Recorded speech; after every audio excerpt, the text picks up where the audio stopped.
All right, everybody, welcome back. We're jumping into another deep dive today. Always exciting. Yeah. So today we're looking at royal penguins. Okay. And we're going to be pulling from a pretty interesting source. We've got a raw transcript from a YouTube video. Ooh. Okay, so We'll see what we can find. yeah, you never know what kind of little nuggets of information you're going to find in these. Absolutely, yeah. I mean, we could find some really cool stuff. We could find absolutely nothing. Right.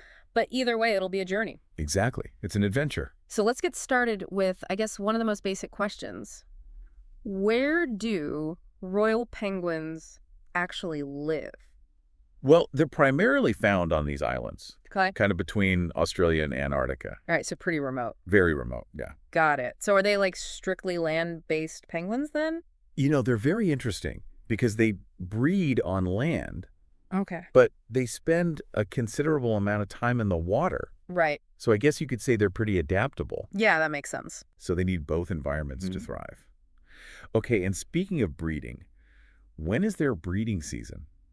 So they breed during the winter and spring months. Okay, so that's interesting. Yeah, it seems a little counterintuitive, right? Yeah, because I would think that like the winter would be the hardest time Right. You would think so. to like raise chicks or to even like be out Exactly. and about. But I guess it's the southern hemisphere, so You got it. winter's not our winter. Exactly. And you also have to think about it in terms of food availability. Okay. So winter and spring coincide with the abundance of krill, Got it. which is a staple in their diet. So it ensures that there's a plentiful food supply for both the parents and the chicks. Makes sense. So they're kind of working with the natural rhythms of the ocean. Exactly. Okay. Now, the transcript also mentioned that they return to specific breeding grounds year after year. Yeah, isn't that fascinating? Like, how do they know?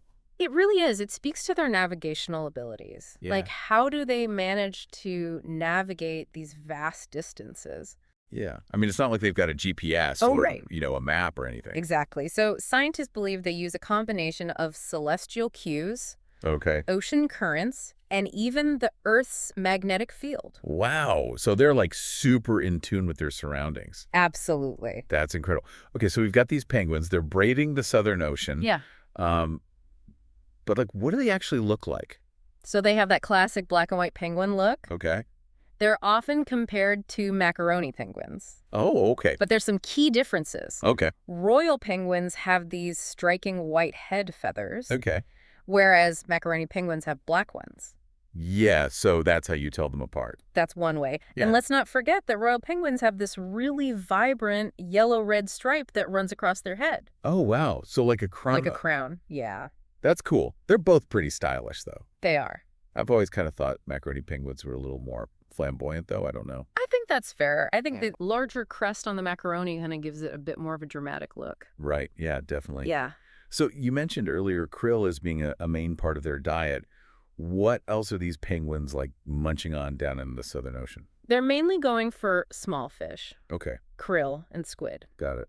And what's particularly fascinating is that they have a preference for a specific type of krill, the Antarctic krill. Oh, interesting. And this species is incredibly rich in nutrients, which is essential for the penguins, especially during breeding season. Wow, that's so cool how like their diet is so tied to the health of like the whole Antarctic ecosystem. Exactly. So it's really important that that ecosystem is healthy and thriving. Yeah, very much so.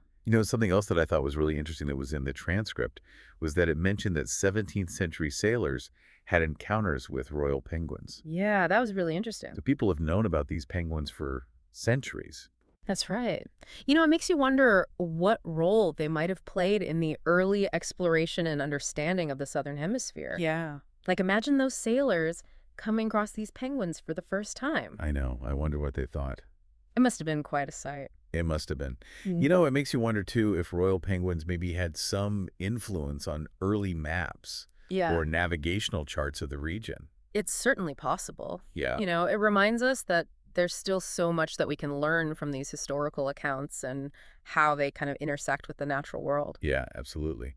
And speaking of learning, we can't forget about conservation. Right. The transcript mentioned the International Union for Conservation of Nature, or the IUCN. Yes. So the IUCN actually lists royal penguins as a species of least concern Right. on their red list. Okay. But that doesn't mean that they're not facing threats, of course. Right. They still face challenges from things like climate change, Of course. habitat loss, and certain fishing practices. Right. Yeah, those are all major issues. They are. So I guess it's just a good reminder that even species that are, considered to be relatively stable Mm-hmm. can still be very vulnerable to these kinds of changes. Absolutely. So we've covered a lot about royal penguins. We've talked about where they live, their breeding habits, what they look like, their diet, their history. Mm-hmm.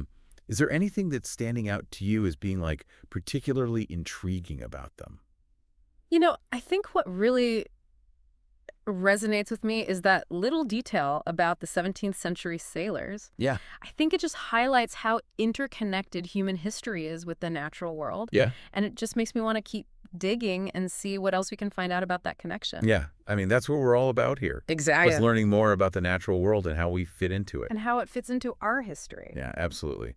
Well, this has been a fascinating deep dive. Thank you for all of your insights. My pleasure. Always happy to talk about penguins. And for everyone listening, until next time, stay curious, Keep exploring. and we'll see you on our next deep dive.